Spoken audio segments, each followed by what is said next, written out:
The moment they erased her from the family portrait was the moment the Callaway empire began to die.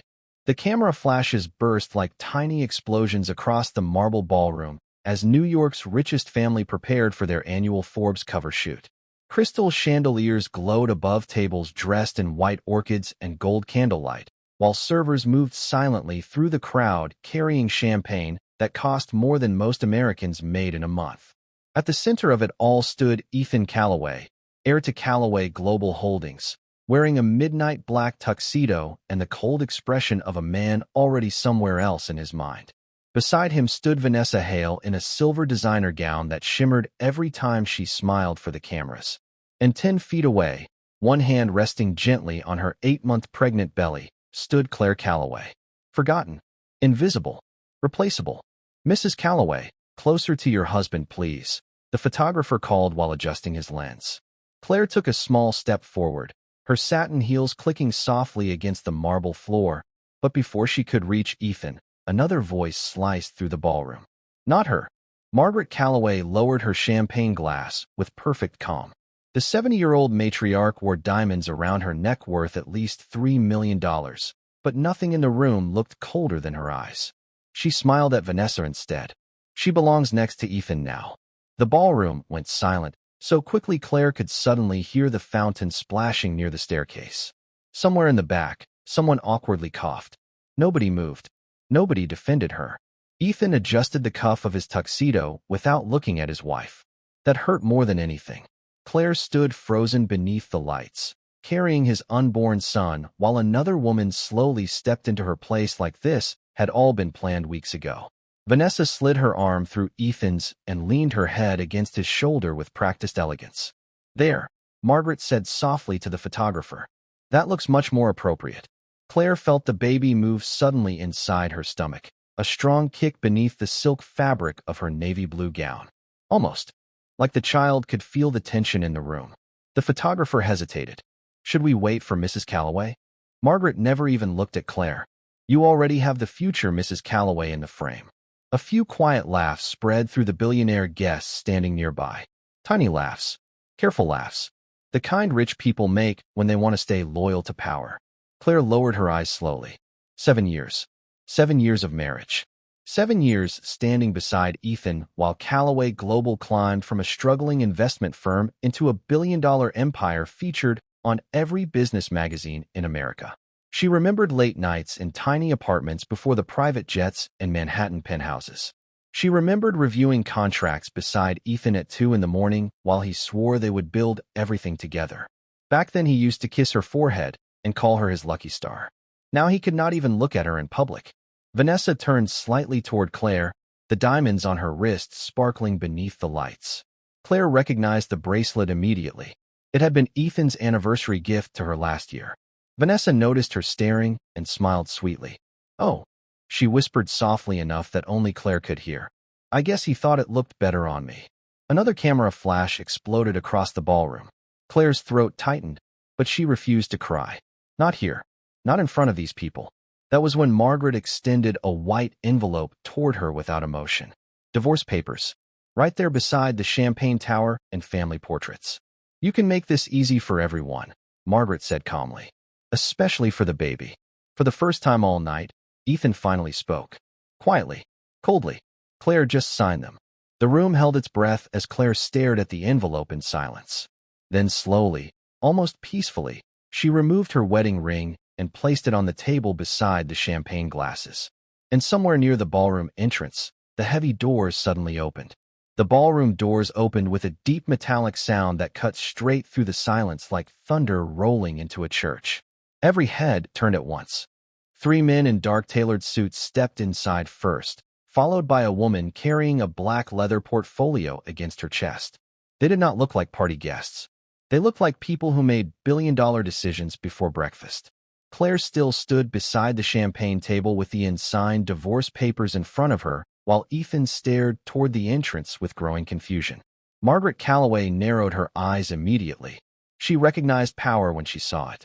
The older man walking at the center of the group moved slowly, confidently, silver-haired, and sharply dressed in a charcoal overcoat despite the warm Manhattan evening. He carried no expression at all. Yet the second several Wall Street executives spotted him, their faces changed completely. One by one, conversation stopped. A hedge fund manager near the stage nearly spilled his drink trying to stand straight. Even the photographer quietly lowered his camera. That cannot be. Someone whispered near the back of the ballroom. Claire finally looked up. For the first time all night, emotion flickered across her face. Not fear. Not sadness. Relief. The older man's eyes softened the moment he saw her standing alone beside the table. Then his gaze dropped to her pregnant stomach, and something cold entered the room. Not loud anger. Worse, controlled disappointment. Margaret stepped forward carefully with the polished smile she used on senators and television interviews. "Mr. Whitmore," she said smoothly, extending her hand. What an unexpected honor. William Whitmore ignored her hand completely.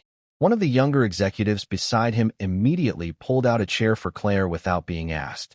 Another quietly took the divorce papers off the table and closed the folder. Ethan frowned. "Wait," he said, finally stepping forward. "You know my wife?" The room went still again. Claire closed her eyes briefly as if she had been avoiding this exact moment for years. William looked directly at Ethan with the calm expression of a man who had already calculated the ending of this conversation before entering the room. "Know her," he repeated quietly. "My daughter has spent 7 years married to your family." It felt like all the oxygen vanished from the ballroom. Vanessa's smile disappeared first. Margaret's champagne glass lowered slowly in her hand. Ethan stared at Claire like he had never truly seen her before. "Daughter." The word echoed through the room louder than any scream could have. Claire Whitmore. Claire Elizabeth Whitmore. The only child of the billionaire investor whose company controlled banks, shipping lines, private equity firms, and half the emergency financing, keeping major corporations alive during economic downturns. A man Forbes once called the quiet architect of modern Wall Street. Ethan blinked hard. "Claire," he whispered, almost confused by his own voice. "Why did you never tell me?" Claire looked at him for several long seconds. Her eyes were calm, but exhausted in a way only betrayal can create. "Because I wanted one person in this world to love me before they knew my last name." Nobody moved. Nobody even touched their drinks. Vanessa suddenly took a small step away from Ethan without realizing she had done it. William turned toward the executives behind him. "Suspend all pending negotiations involving Callaway Global effective immediately," he said calmly. Pens came out instantly. Phones lit up. Margaret's face drained of color. "Now wait just a moment," she interrupted sharply. "Surely this misunderstanding does not require business retaliation." William finally looked at her directly. "You publicly humiliated my pregnant daughter while asking her to sign divorce papers in front of strangers." His voice remained perfectly even. That made it worse. "This is not retaliation, Mrs. Callaway." He glanced toward the family portrait setup, where Vanessa still stood frozen beneath the camera lights. "This is consequence." And across the ballroom, for the first time all night, Ethan looked afraid. The silence after William Whitmore spoke felt heavier than the marble walls surrounding the ballroom. Nobody returned to their conversations. Nobody touched the champagne anymore. Across the stage, the giant screen behind the Forbes photo setup still displayed the glowing words Callaway Family Legacy Gala. But now the entire room understood. Something terrifying. The Callaways had just humiliated the wrong woman. Ethan stared at Claire as though every memory of the last 7 years had suddenly become unfamiliar. His breathing slowed. Confusion turned into calculation. Calculation turned into panic. Because for the first time since he met her, he was finally adding things together. The anonymous wire transfers that arrived during the company crisis 6 years ago. The impossible bank approvals during the recession. The investor meetings that somehow always worked out after Claire quietly disappeared to take mysterious phone calls. He remembered asking her once how she stayed so calm when Callaway Global nearly collapsed during the market crash. Claire had smiled gently while making coffee in their tiny Manhattan apartment and said, "Some storms are already handled before they arrive." At the time he thought she was comforting him. Now he realized she had been telling the truth. Vanessa folded her arms tightly, trying to hide the fear spreading across her face. "This is ridiculous," she said with a nervous laugh that sounded too loud in the silent ballroom. If she was some billionaire heiress, why would she spend years pretending to be normal? Claire finally looked at her. There was no anger in her expression anymore. That somehow made it worse. Pretending, Claire repeated softly. No, Vanessa. I was trying to have a normal life. Vanessa opened her mouth again, but William Whitmore interrupted before she could speak. My daughter asked for one thing when she turned 23, he said calmly while adjusting the cuff of his coat. She wanted to build a life where people valued her heart before her last name. Several people in the room lowered their eyes immediately. Margaret Calloway crossed her arms. And you allowed this? She asked sharply. You allowed your daughter to live beneath her status? Claire smiled faintly at that word. Beneath. As though kindness was something lower than wealth. William looked toward the giant family portrait still frozen on the screen behind them. Vanessa is standing beside Ethan. Claire missing from the frame completely. I allowed my daughter to love people who did not deserve her, he answered quietly. The sentence landed harder than any public insult could have. Ethan stepped toward Claire at last. Why did you never tell me your father was William Whitmore? His voice cracked slightly under the pressure building around him. Claire stared at him for several seconds before answering. Because every time I try to talk about my family, your mother called wealthy women manipulative. Margaret's jaw tightened instantly. Claire continued before anyone could interrupt. Because I wanted to know if someone could love me when I wore simple dresses instead of diamonds. Her hand rested protectively against her stomach. And because I thought my child deserved a family built on honesty instead of power. Ethan looked physically ill now. He remembered every moment he ignored her to impress investors. Every dinner she ate alone while he attended parties with Vanessa. Every cold silence inside the penthouse after his mother started treating Claire like an inconvenience instead of family. Tiny moments suddenly became evidence. The room buzzed quietly as financial executives checked their phones. News traveled fast in Manhattan. Very fast. One young analyst near the bar looked visibly pale while reading an alert on his screen. Another executive whispered to his partner, Whitmore Holdings just suspended their emergency credit line. Margaret heard that sentence too. Her face changed instantly. Real fear this time. Not social embarrassment. Financial fear. The kind that destroys empires. William turned calmly toward the exit. Claire, he said gently, your car is waiting. Claire nodded once. But before she could move, Ethan reached for her hand. She looked down at his fingers touching hers. The same hand he refused to hold only 20 minutes earlier in front of the cameras. Claire, he whispered desperately. Please do not walk away like this. Claire slowly removed his hand from hers. Then she looked directly into his eyes and said the one thing he would remember for the rest of his life. You stopped being my husband long before I stopped being your wife. Claire walked through the ballroom without looking back while hundreds of eyes followed her in complete silence. The sound of her heels against the marble floor echoed beneath the chandeliers like the final seconds of something dying. Behind her, the giant screen still displayed the unfinished family portrait where Vanessa stood smiling beside Ethan under the glowing gold letters that now looked almost cruel. Legacy. Family. Future. Words that suddenly meant nothing. William Whitmore walked beside his daughter at a calm, measured pace while executives and investors instinctively moved out of their way. Some lowered their heads respectfully as Claire passed. Others avoided eye contact completely, already calculating how quickly public loyalty to the Callaways was collapsing in real time. Near the ballroom entrance, a black Maybach waited beneath the rain-glossed lights of Park Avenue. The driver stepped forward immediately with an umbrella, but Claire paused before entering the car. For one brief moment, she rested both hands against her stomach and closed her eyes. The baby moved again beneath her gown. Strong, alive, innocent. William noticed the expression on her face immediately. Are you all right? He asked quietly. Claire nodded once, though her voice sounded tired when she answered. I think tonight finally broke something in me. William looked toward the ballroom windows where silhouettes still moved behind crystal glass. No, he said softly. Tonight revealed what was already broken. Upstairs inside the ballroom, panic had started spreading faster than champagne ever could. Ethan stood frozen near the stage while his phone vibrated continuously in his hand. One message after another flooded the screen.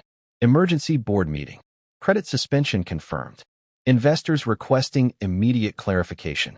Stock decline accelerating after Whitmore withdrawal rumors. He read the messages twice without understanding them the first time. Across the room, Margaret was already speaking sharply with attorneys while Vanessa remained beside the photo backdrop, looking suddenly overdressed and completely out of place. 20 minutes earlier, she looked like Manhattan royalty. Now she looked like a mistake. Do something, Margaret hissed. Toward Ethan under her breath. Go after her before this gets worse. Ethan looked toward the ballroom entrance where Claire had disappeared moments ago.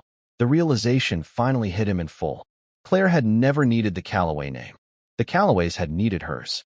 He remembered every quiet sacrifice she made over the years while his mother dismissed her as soft and ordinary. Claire canceling vacations so company employees could keep their jobs during layoffs. Claire quietly selling jewelry he bought her because she thought he never noticed the missing pieces. Claire sitting awake beside him at 3 in the morning while he panicked over debt projections and shareholder pressure. Every time the company survived disaster, Claire had somehow looked calm. Now he knew why. Because she always knew her father could save them, and she never once used that power against him. Until tonight. Vanessa finally stepped closer carefully. Ethan, she whispered, touching his arm lightly. We can fix this. Ethan looked at her hand like he barely recognized who she was anymore. The room had changed around them. People who spent all evening praising Vanessa now quietly avoided standing too close to her. Social gravity had shifted instantly. Nobody wanted to be attached to the woman involved in humiliating William Whitmore's pregnant daughter. Vanessa sensed it too. Fear entered her voice for the first time. Ethan, but he stepped away from her slowly. Across the ballroom, one television mounted above the bar suddenly switched to financial news coverage. Breaking headlines rolled across the bottom of the screen in bright red letters. Whitmore Holdings suspends all Calloway negotiations. Calloway Global shares drop 9% after gala incident. Several guests immediately pulled out their phones again. The whispers grew louder. Faster. More dangerous. Margaret's face went pale watching the numbers appear on live television. 9% in less than 30 minutes. Millions disappearing before dessert had even been served. Then another alert appeared. Analysts predicting further collapse at market opening. Ethan stared at the screen while the sound around him slowly blurred into distant noise. He finally understood something horrifying. Claire never destroyed them out of revenge. She simply stopped protecting them. And for the first time in years, the Calloway empire was standing completely alone. Rain slid slowly across the tinted windows of the Maybach as Manhattan lights blurred into streaks of gold and white outside.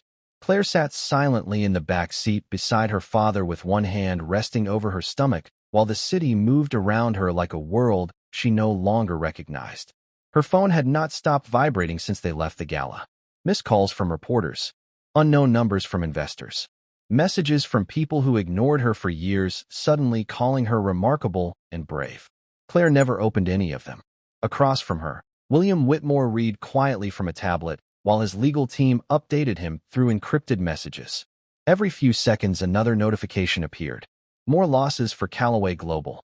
More investors backing away. More emergency meetings scheduled before sunrise. William finally looked up from the screen. The board is already distancing itself from Ethan, he said calmly. Claire closed her eyes briefly. I never wanted this. William studied his daughter carefully. That is why it hurts you, he answered. People like Margaret Calloway only understand loss after they create it. Claire turned toward the rain-covered window again. Somewhere downtown, giant electronic billboards still displayed Ethan's smiling face beside the words visionary leader of the future. The irony almost made her laugh. 7 years ago, Ethan had not looked like a visionary. He looked like a man terrified of failure. Claire remembered the first apartment they shared in Brooklyn before the penthouses and private flights. The kitchen ceiling leaked every time it rained. Ethan worked 18-hour days trying to save a dying company his father left buried in debt. Most nights he fell asleep with financial reports still open across his chest. Back then he used to apologize for everything. For being stressed. For missing dinners. For not giving Claire the glamorous life she deserved. One day I will make all of this worth it, he promised her once while eating takeout noodles beside broken air conditioning in the middle of July. Claire believed him. Worse, she loved him enough to help him without needing credit. William's connections quietly opened doors Ethan never realized existed. Banks approved impossible extensions. Investors suddenly returned calls. One private equity group backed away from acquiring Callaway Global after a single meeting with Whitmore advisors behind closed doors. Claire never told Ethan any of it because she wanted him to believe he built his empire himself. She wanted him proud. The car slowed beside a private hospital overlooking the East River. Two security guards immediately opened the entrance doors as soon as the Maybach stopped. Claire frowned slightly. The penthouse is the other direction. William removed his glasses calmly. You are not going back there tonight. Claire knew immediately what he meant. The Callaway penthouse. The place that stopped feeling like home months ago. She swallowed quietly and nodded once. Upstairs inside the hospital suite, floor-to-ceiling windows overlooked Manhattan glowing beneath midnight rain, while nurses prepared a private maternity floor reserved entirely for the Whitmore family. Claire changed slowly into a soft cream-colored sweater while a doctor reviewed her vitals nearby. Stress levels are elevated, the doctor explained carefully. But the baby looks healthy. Claire smiled faintly at the monitor screen where a tiny heartbeat moved steadily across black and white waves. Healthy. The word felt almost fragile after tonight. Her phone buzzed again on the table beside her. Ethan. Claire stared at the screen without answering. Then another message appeared immediately after. Please talk to me. Then another. I did not know. Claire laughed softly at that. Not because it was funny. Because deep down he was telling the truth. Ethan never truly knew her at all. A quiet knock interrupted the room. One of William's senior advisors stepped inside, looking unusually tense. Sir, he said carefully, Asian markets are reacting early. Callaway shares are down another 11% overseas. Claire slowly lowered the phone from her hand. 20% gone in one night. Entire fortunes disappearing before sunrise. William remained calm as always. And the board? 3 directors already resigned. The advisor hesitated before continuing. There is one more thing. Vanessa Hale just released a public statement claiming she had no knowledge of any family conflict. Claire looked away toward the city lights. Of course she did. People stayed loyal to power only until power disappeared. Another message appeared on Claire's screen, this time from Margaret Callaway herself. We need to fix this before the media destroys our family. Claire read the sentence twice before quietly placing the phone face down on the table. Their family. Strange how suddenly she mattered again now that everything was collapsing. By 6 o'clock the next morning, Manhattan was already talking about the collapse of the Callaway empire over coffee and financial news alerts. Television anchors replayed footage from the gala on every major network. The giant ballroom screen. Vanessa is standing beside Ethan. Claire disappearing from the family portrait while pregnant. Then William Whitmore entering moments later like a storm no one saw coming. Online, people called it the richest mistake in New York history. Inside the executive boardroom of Callaway Global, nobody touched the catered breakfast sitting untouched beneath expensive silver covers. 12 directors sat around the long walnut table while floor-to-ceiling windows overlooked a gray, rainy skyline. Ethan stood at the far end staring at numbers projected across 3 massive screens. Red everywhere. International losses. Frozen credit lines. Emergency investor withdrawals.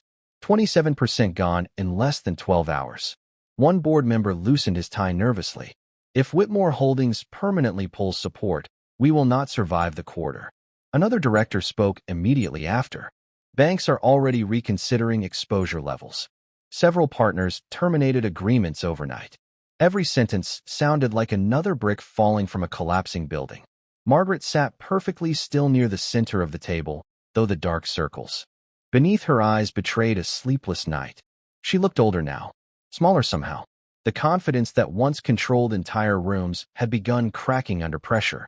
We need a statement immediately, she ordered sharply. We tell the press this was a misunderstanding involving private family matters. Ethan laughed once under his breath.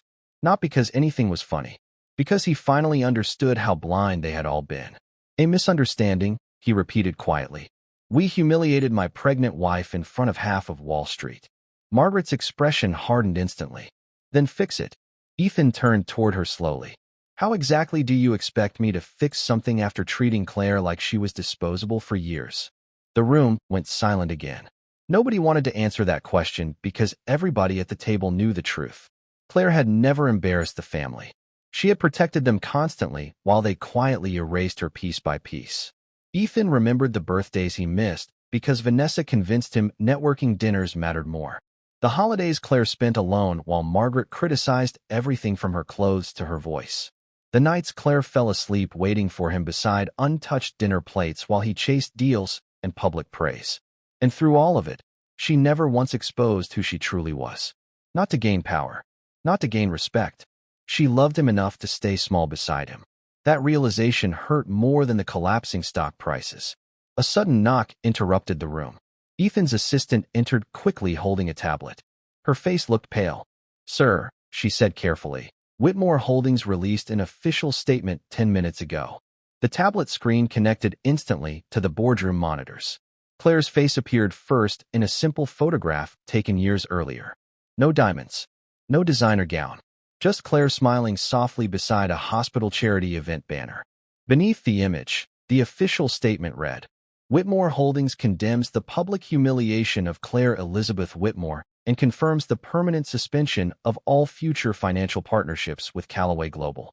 The company remains committed to protecting the dignity and well-being of Ms. Whitmore and her unborn child." Permanent suspension. The words hit the room like ice water. One board member quietly cursed under his breath. Another immediately started typing messages to legal advisors. Margaret stood abruptly from her chair. "This is emotional manipulation," she snapped. "William is destroying decades of business over a family disagreement." Ethan looked at the screen again. Claire's photograph remained there quietly while billion-dollar decisions unfolded around it. Suddenly, he remembered something she once told him during the early years of their marriage. They were standing on a rooftop in Brooklyn watching snow fall over the city when she smiled and said, "The people who truly love you should never have to beg for basic kindness." At the time, he kissed her forehead and promised she would never need to. Now he realized she had spent years begging silently anyway. His phone vibrated again. This time it was not an investor, not a board member, a nurse from the private hospital downtown. Ethan answered instantly. "Mr. Callaway," the nurse said gently, "your wife experienced stress contractions this morning. The doctors stabilized her, but they are recommending complete rest." Ethan's face drained of color. For the first time since the gala began, the collapsing empire around him stopped mattering. Because suddenly all he could think about was Claire alone in that hospital room, carrying his child, while he stood beside another woman smiling for cameras. Ethan arrived at the private hospital just after sunrise with rain still clinging to the shoulders of his black overcoat. The lobby was silent except for the soft hum of elevators and the distant rhythm of heart monitors somewhere deeper inside the building. Two Whitmore security guards stood near the entrance to the maternity floor, both wearing dark suits and expressionless faces that immediately told Ethan he was no longer walking into a place where his last name carried power. One guard stepped forward politely. "Mr. Whitmore instructed us not to allow unnecessary visitors." Ethan clenched his jaw. "I am her husband." The second guard glanced briefly at a tablet before answering calmly. "Mrs. Whitmore requested rest this morning." Mrs. Whitmore, not Claire Callaway, not your wife. The words hit harder than Ethan expected. He looked past them toward the private hallway beyond the glass doors where soft morning light poured across polished floors. Somewhere behind those doors, Claire was carrying his son, while the world outside collapsed around both of them. Ethan lowered his voice. "Please, I just need 5 minutes." Before either guard could answer, another voice spoke from behind him. "You had 7 years." Ethan turned sharply. William Whitmore stood near the elevators with a coffee cup in one hand and his coat draped over the other arm. He looked calm as always, but exhaustion lingered beneath his eyes now. The kind of exhaustion fathers carry when they realize their daughter suffered quietly far longer than she should have. Ethan straightened immediately. "Sir, I need to see her." William studied him for several long seconds before responding. "Why?" The question sounded simple, but Ethan suddenly realized he did not have a good answer prepared. Because he loved her? His recent actions made that sound hollow. Because he missed her? Too selfish. Because everything was falling apart? Too late. Ethan looked down briefly before answering honestly for the first time in years. "Because I think I finally understand what I destroyed." William nodded slowly, though his expression did not soften. That realization usually comes after people lose something valuable. Ethan swallowed hard. "I never wanted to hurt her." William almost smiled at that. Almost. "No, he said quietly. You simply allowed it to happen. The elevator doors opened behind him with a soft metallic sound. William stepped aside slightly, but did not invite Ethan forward. Do you know what Claire did the first time your company nearly collapsed? He asked suddenly. Ethan frowned in confusion. William continued anyway. She came to my office at 2 in the morning wearing one of your old college sweatshirts because she had been crying for hours. Ethan felt his chest tighten immediately. She begged me not to buy your company. William's voice remained calm, but every word landed precisely. My advisors wanted Callaway Global liquidated. It was the smarter financial decision. Claire sat in my office and defended you for 3 straight hours. Ethan stared at him silently. She said you were brilliant, loyal, worth believing in. William looked toward the maternity wing beyond the glass doors. That girl loved you before private jets and magazine covers convinced you that admiration mattered more than kindness. Ethan closed his eyes briefly as memories flooded back all at once. Claire sitting beside him during sleepless nights. Claire warming his coffee before early meetings. Claire rubbing his shoulders while he panicked over debt and investors. Small moments. Quiet moments. The kind people only miss after they disappear forever. William finally spoke again. Do you know what she asked me after the gala? Ethan slowly shook his head. She asked if the baby would grow up thinking love always feels lonely. The sentence broke something inside him completely. Ethan looked away toward the rain-covered windows while guilt spread through his chest like ice water. Because deep down he knew exactly when he lost Claire. Not at the gala. Not when Vanessa entered the picture. He lost her slowly over years, every time he chose status over tenderness. Every time he stayed silent while his mother diminished her. Every time he allowed her to feel invisible inside her own marriage. A nurse suddenly stepped through the maternity doors holding a small clipboard. Mr. Whitmore, she said softly toward William, Claire is awake. Ethan looked up immediately, hope flashing across his face before the nurse added gently. She asked if her father could come sit with her. Silence returned again. Heavy. Final. William gave Ethan one last look before walking toward the doors. But just before disappearing inside, he stopped and spoke quietly without turning around. The tragedy is not that Claire was secretly powerful. His hand rested briefly against the glass door. The tragedy is that she would have stayed beside you forever if you had simply treated her like she mattered. The rain finally stopped sometime. Afternoon. But inside Callaway Global headquarters, the atmosphere still felt like a storm trapped behind glass walls. Employees whispered in elevators. Executives avoided eye contact in hallways. Financial reporters camped outside the building, while stock tickers bled red across every television screen in the lobby. The empire Ethan spent 7 years building was not collapsing all at once. It was unraveling thread by thread in front of the entire world. Inside his office on the 42nd floor, Ethan stood alone staring at the skyline of Manhattan, while Claire's wedding ring rested on his desk, beside untouched coffee gone cold hours earlier. He had picked it up from the gala ballroom after everyone left. Such a small object, yet somehow heavier than every financial report stacked across his office. His phone buzzed again. Another resignation from a senior partner. Another investor withdrawing support. Another emergency article analyzing how quickly public trust in Callaway Global had vanished after the gala scandal. Ethan barely looked anymore. Numbers no longer felt important. Not after hearing Claire asked whether their son would grow up believing love always felt lonely. That sentence stayed inside his head like an echo he could not escape. A soft knock interrupted the silence. Margaret entered without waiting for permission, still dressed in expensive cream silk despite the exhaustion lining her face. She looked furious. The press is destroying us, she snapped immediately. Vanessa gave another interview this morning claiming she was manipulated by the media narrative. Ethan did not answer. Margaret stepped closer. Are you listening to me? Slowly, Ethan turned away from the windows. Do you know what I realized today?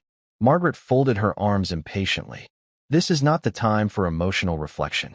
Claire never embarrassed this family. Ethan said quietly. We embarrassed ourselves. Margaret's expression hardened instantly. She lied to us for years. Ethan almost laughed again. No, she loved us for years. The sentence hit harder than he intended. Even Margaret seemed momentarily speechless. Ethan walked slowly toward his desk and picked up the wedding ring between his fingers. Do you remember when Callaway Global almost went bankrupt after the Chicago acquisition failed? Margaret frowned slightly. What does that have to do with anything? Claire sold her mother's jewelry collection to help cover payroll for 3 months. Margaret blinked. What? Ethan stared at the ring in his hand. She told me she lost the jewelry during shipping because she knew your pride would never survive accepting help from her. Silence filled the office. Ethan continued before his mother could respond. Every time we were in trouble, Claire protected us quietly while we treated her like she was temporary. Margaret looked away first, just for a second, but Ethan noticed. Somewhere deep down, even she understood the truth now. A sudden notification flashed across the television mounted on the wall. Breaking news. Callaway Global Board calls emergency confidence vote on Chief Executive Officer Ethan Callaway. Ethan stared at the screen without reacting. He almost expected it. Power disappears quickly when fear enters the room. His assistant rushed into the office moments later holding several folders against her chest. Sir, the board meeting starts in 20 minutes. Her voice trembled slightly. And there is someone downstairs asking to see you. Ethan looked up tiredly. Who? The assistant hesitated. Mrs. Hale. Margaret immediately straightened. Good. At least Vanessa still understands loyalty. Ethan closed his eyes briefly.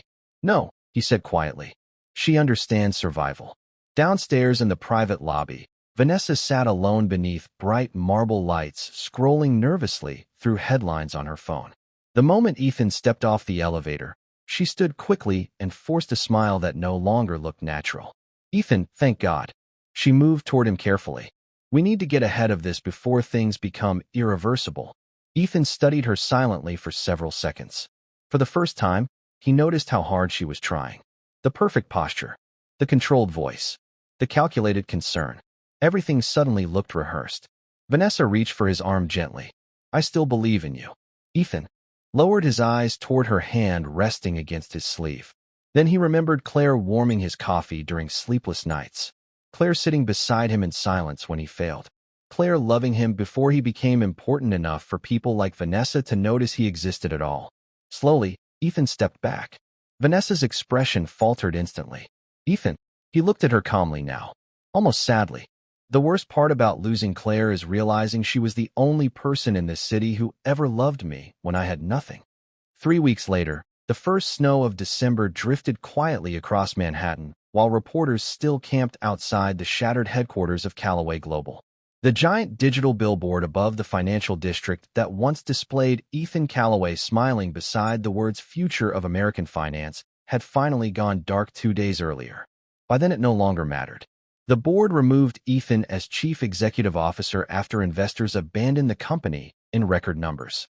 Several directors resigned. Federal regulators opened investigations into hidden debt structures executives once ignored, while Whitmore Protection kept everything stable behind the scenes. And Vanessa Hale disappeared from New York almost overnight. Some people said she moved to Los Angeles. Others claimed she accepted money for her silence. Ethan never asked. None of it mattered anymore. Every morning, he still woke up reaching toward the empty side of his bed before reality returned all over again. The penthouse felt colder now without Claire there. Too quiet. Too expensive. Too empty. One snowy afternoon, Ethan stood alone in the nursery that Claire had decorated months earlier while he was too distracted to notice the details. Small white clouds painted carefully on pale blue walls. Tiny books stacked neatly beside a rocking chair. A framed handwritten note above the crib that read, "You were loved before anyone even met you." Ethan stared at the words for a long time before slowly lowering himself into the chair beside the window. He finally understood why losing Claire felt different from losing money or status. Those things wounded pride. Claire wounded his soul. A soft knock interrupted the silence. His former assistant stepped carefully into the room, holding a small envelope. "This arrived by courier, sir." Ethan frowned slightly. The envelope was cream-colored with elegant handwriting he recognized instantly. Claire's. His hands trembled slightly opening it. Inside was only a single folded page. "Ethan, by the time you read this, our son will already be here." He stopped breathing for a second, then continued reading faster. "The delivery happened safely yesterday morning. His name is James William Callaway. I chose your father's first name because despite everything, I still remember the man you used to be before ambition changed you." Tears blurred his vision immediately. Ethan pressed the letter harder between his fingers as snow drifted quietly beyond the nursery windows. There was more. I spent a long time wondering whether pain automatically destroys love. It does not. Sometimes love remains long after trust disappears. But our son deserves to grow up watching relationships built on kindness instead of silence. He deserves warmth without conditions. I hope one day you become the kind of man he can admire without confusion. Ethan closed his eyes tightly. Not once in the letter did Claire insult him. Not once did she mention revenge. That somehow hurt more than anger ever could. At the bottom of the page was one final sentence written smaller than the rest. I truly did love you when nobody else believed in you. Ethan lowered the letter slowly while emotion finally broke across his face without restraint.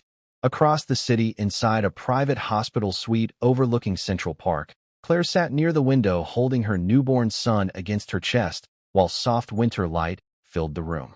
The baby slept peacefully wrapped in cream-colored blankets, while William Whitmore stood quietly nearby watching his daughter with tired but grateful eyes. Claire looked different now, still heartbroken in certain ways, but stronger too, like someone who finally stopped shrinking herself to fit inside places that never deserved her. A nurse quietly entered carrying fresh flowers from well-wishers across the country. Public opinion had transformed Claire into something almost legendary overnight. The invisible wife billionaire society tried to erase. The woman who quietly held an empire together until they taught her she no longer belonged inside it. William glanced toward the sleeping baby and smiled faintly. He has your eyes.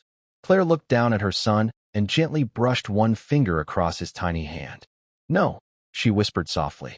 I think he deserves his own future. Outside the hospital windows, snow continued falling gently across Manhattan, while somewhere downtown workers removed the final Callaway global banner from the side of a building. Empires disappear faster than people think, especially the ones built by forgetting the quiet person who held everything together in the first place.